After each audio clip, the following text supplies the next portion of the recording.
ഈ സന്ദർഭത്തിൽ പറയാതിരിക്കാൻ നിർവാഹമില്ല. കേരള യാത്ര നടത്തിക്കൊണ്ടിരിക്കുന്ന കാന്തപുരം AP അബൂബക്കർ മുസ്ലിയാർ ഇന്നലെ തിരുവൂരിൽ വച്ച് സ്വീകരണത്തിൽ പറഞ്ഞത്, അദ്ദേഹത്തോട് എന്തൊക്കെ അഭിപ്രായ വ്യത്യാസങ്ങളുണ്ടെങ്കിലും ആ വാചകം ഞാനിവിടെ ഉദ്ധരിക്കുകയാണ്. അദ്ദേഹം ഇന്നലെ പറഞ്ഞത് വളരെ സ്വാഗതാർഹമാണ്, പറയേണ്ടതാണ്. ഇങ്ങനെ പണ്ഡിതന്മാര് കാലത്തിനനുസരിച്ച് പറയുകയാണ് വേണ്ടത്.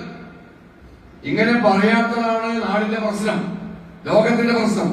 പണ്ഡിതന്മാർ, ഉലമാക്കളും ഉമറാക്കളും ഒക്കെ സന്ദർഭത്തിനനുസരിച്ച് ഇത്തരം വർത്തമാനങ്ങൾ പറഞ്ഞാൽ ഇങ്ങനെ മുസ്ലിങ്ങൾക്കെതിരെ എന്നല്ല ആർക്കെതിരും ആരും ഉറഞ്ഞു തുള്ളുകയില്ല.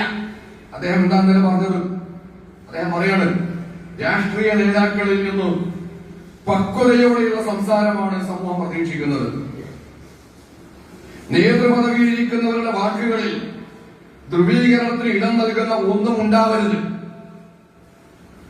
തെരഞ്ഞെടുപ്പിനെയും അധികാരത്തെയും മാത്രം മുൻനിർത്തി മനസ്സിലാക്കേണ്ടതല്ല രാഷ്ട്രീയം. അത് മനുഷ്യരുടെ നിത്യജീവിതവുമായി ബന്ധപ്പെട്ട് കിടക്കുന്ന ഒന്നാണ്.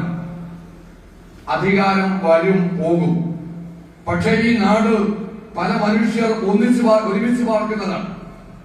അവർക്കിടയിൽ ധ്രുവീകരണം സൃഷ്ടിക്കുന്നത് ദൂരവ്യാപക പ്രത്യാഘാതങ്ങൾ ഉണ്ടാക്കും. കേരളം മറക്കാൻ ആഗ്രഹിക്കുന്ന ദൗർഭാഗ്യകരമായ